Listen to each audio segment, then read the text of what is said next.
Sveiki, Aina televizijos žiūrovai, jūsų dėmesiui aktualijų laida. Ir šiandieną pas mus studijoje svečiuojasi futbolo klubo Panevėžys direktorius Bronius Vaitiekūnas. Sveiki, gyvi. Labą dieną, sveiki. Turbūt niekam nepaslaptis, kad mūsų futbolininkai tapo šalies čempionai, su kuo jūs sveikiname. Ir jau taurės prasivežtos, prizai susirinkti, savivaldybė jau įteikė savo prizą, bet dar, kiek suprantu, jūsų laukia dar varžybos. Ar jau baigta? Liko paskutinės reguliario sezono varžybos su Telšių Džiugu namuose šį sekmadienį 3 valandą. Tuo pačiu metu žais visos komandos, nes kai įprasta jau yra sezono paskutinės rungtynės vyksta vienu metu. Visi vienu metu, nes jo, tą dieną būna, daugam būna, kaip sakant, išsisprendžia, kurią vietą užima ir kaip jie toliau ten gyvena, nes kai kurios komandos laukia, labai nori pakliūti į Europą, tai irgi taip pat spręsis šį sekmadienį, nes dabar 3 komandos pretenduoja į 3 tą vietą, nes 4 vieta jau yra, kaip viena jų vieta yra Europai, tai yra labai sunku pavadinimą, kurie jie jau užėmė, laimėjo taurę šalies ir jie atstovaus jau Lietuvą kitais metais. Aišku, dar nėra galutinis sprendimas atstovaus, nes ten turėtų leisti UEFA. Priimti tokį formalų sprendimą, ar ne? Jo, formalų sprendimą, nes ten irgi yra reikalavimai, kad klubas būtų ne vienerius metus gyvuotų, tai ten yra niuansai tokie. Bet kiek girdėjau, tai ir kiek ir pats skaičiau žiniasklaidą, tai Lietuvos futbolo federacija kreipsis į UEFA su prašymu išimties tvarka leisti jam žaisti. Tai reiškia, kad lieka tik tai 3 vietos Europai, tai reiškia, kad mes jau kaip čempionai, 2 vieta tai Vilniaus Žalgiris ir dabar 3 neaiški, ten pretenduoja ir Šiauliai, kurie ilgą laiką pirmavo, ir pretenduoja ir Hegelman, ir lygiai taip pat pretenduoja Kauno Žalgiris. Tai va, čia viskas spręsis, dėl to ir vienu metu žaidžia, kad nebūtų kažkokių manipulacijų. Aišku, ir bus matyti, ar ne? Jo, pernai irgi mes 3 vietą, irgi per paskutinės varžybas iškovojom, tai lygiai taip pat buvom pakibę. Bet buvo džiaugsmo akimirka, ne? Paskutinės varžybos džiaugsmo akimirka. Jo, džiaugsmas, jo, būna gal, aš nežinau, tada saldesnis ar ryškesnis per paskutinės minutės, sekundės ar aplamai iš anksto. Tai. O kaip dabar saim žaidėjams ir žaidžiamos varžybos, kurios neturi jokios reikšmės, ar nenukrenta ta nuotaika kažkokia? Ne, tik tai dabar, kur buvo lygiosios sužaistos ten 3 varžybos iš eilės, tai aišku, ten su Hegelmanu ten nerizikavom, mums trūko taško, tai kad taptume čempionais, ten jau kita taktika buvo. O sekančios rungtynės su Šiauliais... Gali biškį sau leisti pasisaugoti, ar ne?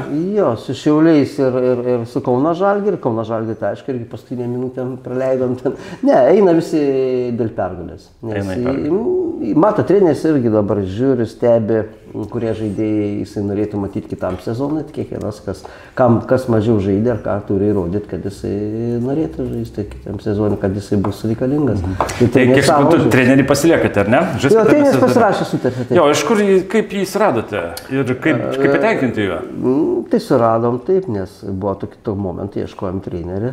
Ir mūsų kaip prie komandos jau irgi taip pat prisijungęs jau keli metai Deividas Česnauskis, jisai turėjo tą trenerį pas save akiratį, jis kažkada, kai buvęs sporto direktorius Vilniaus Žalgiris, įsiūlė Vilniaus Žalgirį, tuo momentu jisai buvo, kiek girdėjau, per brangus. Jo, tai tuo momentu Vilniaus Žalgiris neėmė jo, jisai sekančią komandą turėjo, paskui liko po kitos komandos neturėjo darbą. Taip sutapo, kad mes ieškojom. Ir taip pat ir teko jį pasikviesti čia. Jis pats atvyko į Panevėžį praeitais metais čia rugsėjo mėnesį, pasižiūrėjo mūsų rungtynes, kalbėjosi su mūsų akcininkais, kalbėjosi su manim, pasižiūrėjo, kuo kvepuojam, ką mes norim. Priėmė sprendimą pernai, jisai iki sezono galo padėti mums ir iš tikrųjų jo dėka, irgi nesakot vien tik jo dėka, bet ir komandos dėka, ir jo dėka, aišku, jis ten sustatė tą žaidimą, laimėjom bronzos medalius ir šiais metais jisai jau priėmė sprendimą pasilikti. 2023 metais, tik tai jeigu mes norim tapti čempionais, jo buvo sąlyga tokia. Tai ir Atvedė į čempionus. Tai jis ir atvedė jūs ir į 3. vietą, o prieš tai kokia buvo vieta? Prieš tai buvo 4. Prieš jį buvo 4, tada 3 ir dabar peršokote. Peršokom biškį vieną laiptelį aukščiau. Kiek futbole priklauso viskas nuo trenerio?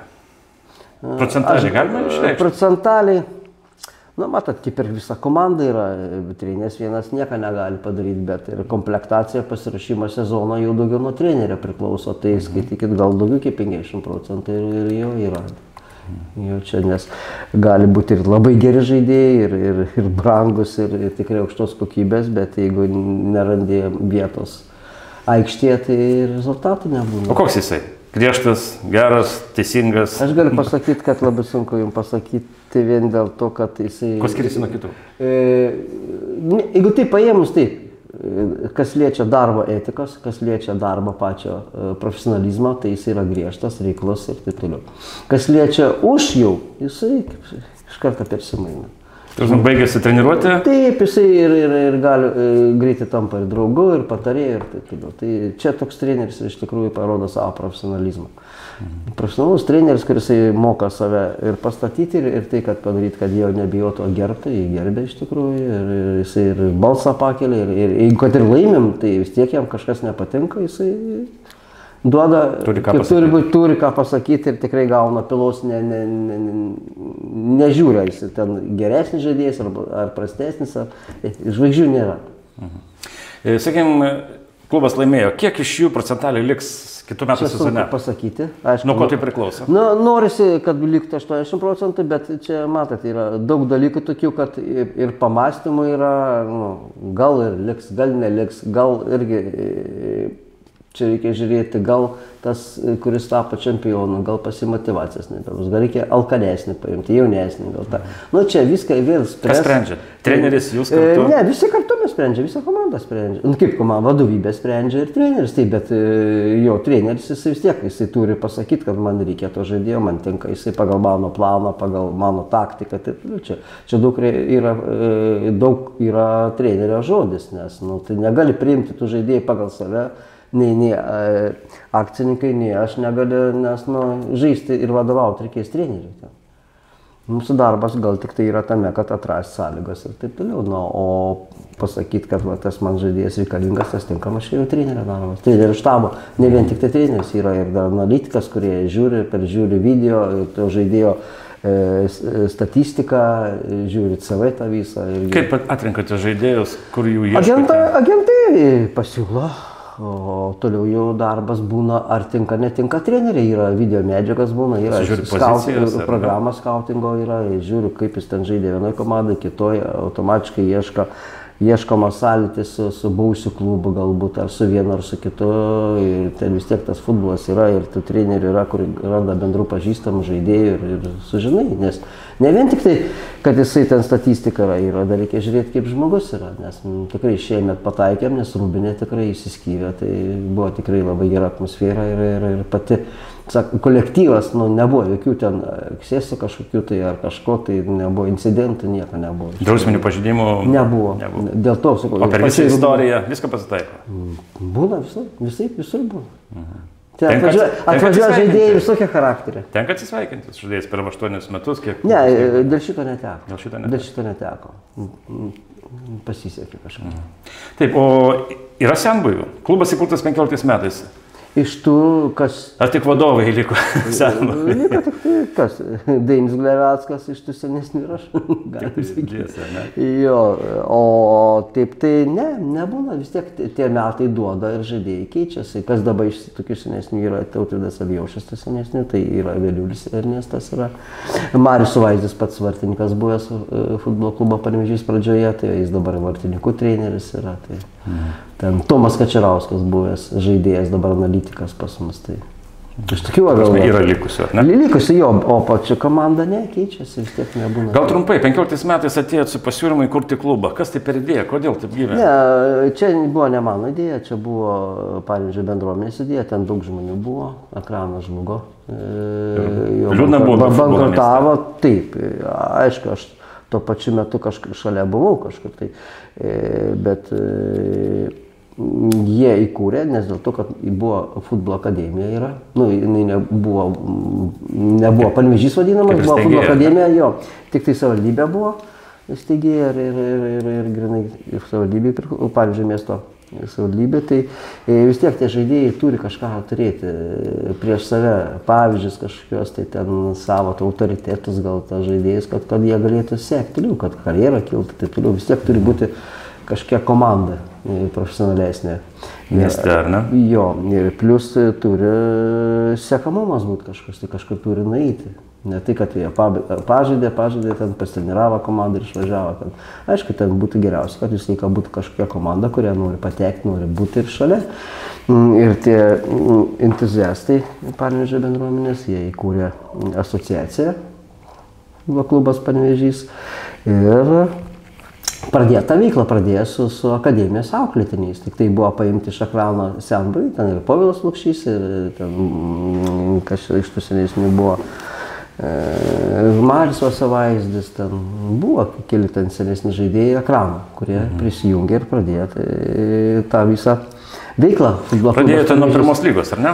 Jo, nuo pirmos lygos. Kokie buvo užsibrėžti tikslai, sakykim, dabar praėjo 8 metai, jeigu pažiūrėtumėte atgal, ar tikėjote, kad per tiek laiko galima tapti čempionais, ar per ankstesnį laiką? Aš pasijungiau nuo pirmų varžybų, galim sakyti. Kai tik tai leido federacija, leido dalyvauti pirmoji lygai su išimtim, ten su minus atrodo 6 taškais pradžia buvo. Ir aš pats pradėjau važinėti su klubu, pats irgi ten ir iš savo biudžeto ir pinigėlių ten skiriau, nes tikrai klubas buvo galim sakyti, be pinigų, tik tai kas galėdavo padėdavo. Ir važinėja, buvo tik tai iš... Entuziazmas. Jo, pradžia buvo tokia ir keli metai. Tokie buvo, tai buvo paprasčiausiai irgi tai keliami tikslai, neiškrysti galbūt, ten aš kiek atsimenu, bet aš matau, tik žmogus esu, kuris siekia maksimum. Aukščiausią rezultatą. Jo, nesu tas, kuris aibili kaip ir kaip visą laiką. Aš pas save ir savo veiklo į darbą, kitoj susityse irgi aš visą laiką maksimum. Nes, kaip sako, tai mano ir sūnus yra, kaip sako, geriau, arba gerai, arba nieko. Šitokio principo. Jo, principas toks yra. Tai viduje visą laiką aš ir norėjau, aišku, tada, kai pirmoji lyga, tai visą laiką buvo išeiti aukščiausią lygą. Išėjome aukščiausią lygą, aišku, ne iš karto irgi taip pat 3 metus pabuvom, paskui 4 metus aukščiausią lygą, paskui, aišku, automatiškai irgi ten, bei kiekvienas klubas atėjęs iš pirmos lygos, jie nori išsilaikyti toj lygai, kurie jie pakliūna. Kai mes pakliūvom aukščiausią lygą, irgi uždavinys buvo, aišku, išsilaikyti, čia yra protingiausia, logiškiausia. Tai va, o paskui vis tiek žiūrė, stebi, kaip profesionalai dirba, kaip ką, ir viduje visą laiką pas mane buvo tas čempioniškas, čempionų ir taip, aišku. Tikėjote tuo, kad tai... Jo, man ten... Eisime link to, ar ne? Jo, kai kas tai juokėsi galbūt, gal kažkas tai jau ten nusišneka ir taip toliau, buvo visko, buvo, bet viduje visą laiką siekiau. O taip tai, aišku, prisijungus ir tapus dalininkam, nes mes organizavom klubą, nes reikėjo, kad tik būtume reprezentacinė miesto komanda, turėjom įrodyti iš tikrųjų, kad mes verti, turėjom turėti tikrai rėmėjų rimtų ir dalininkų rimtų, ne vien tik tai iš savivaldybės prašyti pinigų, turėjom kažkaip irgi surasti tos rėmėjus, kad galėtume mes ir patys iš kitur, iš kažkok tai gyventi ir tas klubas vystytųsi. Tai tada jau buvo priimtas sprendimas, kad tai jau tampam reprezentacinė ir automatiškai, kai pasijungus miestą, irgi jų reikalavimai irgi taip pat yra, nes vis tiek rašai programas, gaunant tos pinigus, vis tiek turi parašyti, kokią mes planuojam vietą, siekti aukštumas kokias ir taip toliau, tai čia be šito neįmanoma, tai be uždavinių. Tai va tas irgi pastumėjimas yra, atsakomybė automatiškai persikrauna ir prieš miestą, ne vien tik prieš save, bet ir prieš miestą. Aišku, labai džiugiu, kada tada atėjo mano geri seni pažįstamai Dainis Senienas ir Renatas Gabliauskas su savo įmonėm, jie abudu atėjo, tai tikrai buvo visai kitas lygis postėmis buvo, taip ir aišku, prieš juos irgi, jie irgi taip pat skyrė paramą ir nemažą skirdavo paramą, tai irgi tai atsakomybė yra ir reikalavimai ir viską, ir gaudavo aš verniu, kaip turi būti už rezultatus ir ne tik tai aš ir treneriai, aš automatiškai aš treneris pereidavau, bet viską buvo. Pagal subordinaciją. Jo, bet tai yra toks gyvenimas ir tas futbolo gyvenimas ir profesionalizmas ir iš to vystosi, ir be nuosmukių, ir be pakilimų nebūna. Čia vienas varžybas gerai, kitas prastai, tokias banguotas viskas buvo. Kamuolys apvalus, kaip sakoma. Jo, tai bet čia viskas tikrai buvo per tos metus, bet visą laiką buvo keliami aukštesnis tikslai kiekvienais metais. Ir noras, ir pats ambicijos, ir taip toliau. Kada supratot, kad su jumis skaitosi jau Lietuvos A lygoje? Kuriais čia metais? Aš nežinau, ar dabar dar skaitosi. Kaip paskaitai, kaip parašo, kad dabar dar ten toks, na, aišku, čia yra iš pavydo. Prirašo, bet čia iš pavydo, čia nieks nebekreipė jau dėmesį. Tai anksčiau labai aš reaguodavau, labai aštriai reaguodavau, labai pergyvendavau, dabar kažkaip tai jau oda užaugo jau galbūt. Ir rezultatai matomi. Rezultatai matomi, dėl to ir nebaisu. Nei atsakyti, nei pasakyti. Bet viskas eina kaip sakant, su tuo, ką tu pasieki ir viskas eina kelyje. Taip, sekmanį paskutinės varžybas, kas tada laukia klubo? Įsisklaido, tai ilsitės, ką veikite? Ne, tai pats klubas dirba ištisus metus. Žaidėjai tik važiuoja pailsėti ir taip toliau ir laukia skambučio. Aišku, dabar vykdoma yra dar, su kariais jau dabar jau, galim sakyti, gal ir mėnesis jau vyksta. Ne taip jau paprasta. Tampi čempionai ir automatiškai jau gal tie čempionai ir tikisi daugiau, bet... Ir jų kainos auga, ar ne? Jo, bet žinot, yra vis tiek to, negausi daugiau pinigų, net kiek yra numatyta, neprigaminsi. Tai čia irgi atsižvelgiama ir jie atsižvelgia, ir mes atsižvelgiame tą situaciją. Tai darybas vyksta. Aišku, pagrindas buvo pradėti nuo trenerio, kurio pasisekė mums kitiem metam, nes čempionų lyga daug vilioja, tai jisai pats irgi nori gal pas save CV įsirašyti, kas žaidė čempionų lygoje, tai aišku, ten bus uždaviniai. Į savo CV, ar ne? Jo, uždaviniai bus keliami jau kitais metais, kai subursim komandą, taip toliau, aišku, ir dabar, aišku, kad norėsim ko turim praeiti ten tos etapus. Turėsime Lietuvoje toliau užtikrinti pirmą vietą ir... Matot, pirmą, kaip sakoma, apginti pirmą vietą yra sunkiau? Sunkiausia yra, tai va, tai kažkaip tai irgi galvosim, žiūrėsim, čia treneris sutiko pasilikti, irgi savo sąlygas kėlė klubai, tai irgi žiūrėsim pagal jo situaciją, ką yra mes sutarę su juo. Tai, čia darbas laukia, kaip ir sakiau, klubas dirba ištisus metus, tik žaidėjai važiuoja pailsėti. Ir kada jie vėl sugrįš?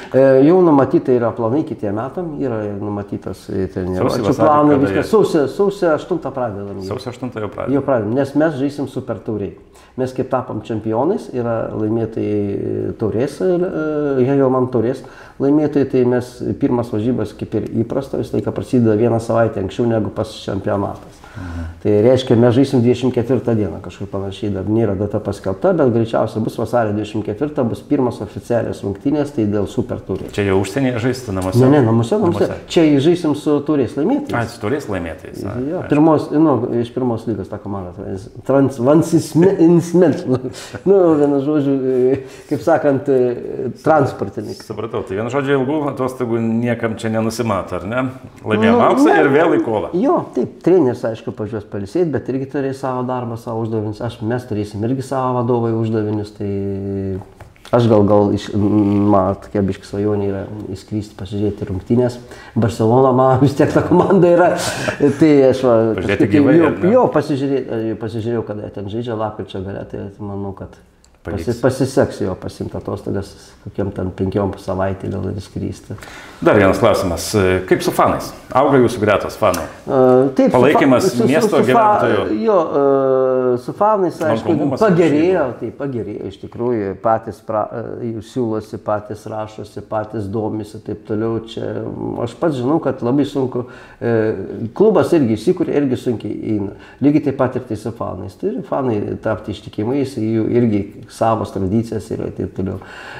Suprantu, man tikrai iš pavydo žiūriu ekrano fanus, tai aš ir norėčiau, kad Panevėžio klube tokie pat fanai būtų, bet čia su laiku aš tą suprantu, kad čia neįmanoma iš karto bumti, jau prisirenka ir visai reikia. Komanda turi seną istoriją. Jo, ten istorija yra taip toliau, mes kūrėm istoriją, tai aš tikiuosi gal su laiku irgi kažkiek, tai gal po 10-15 metų ar po 20 jau bus tik tie fanai, kurie dabar yra po ekrano.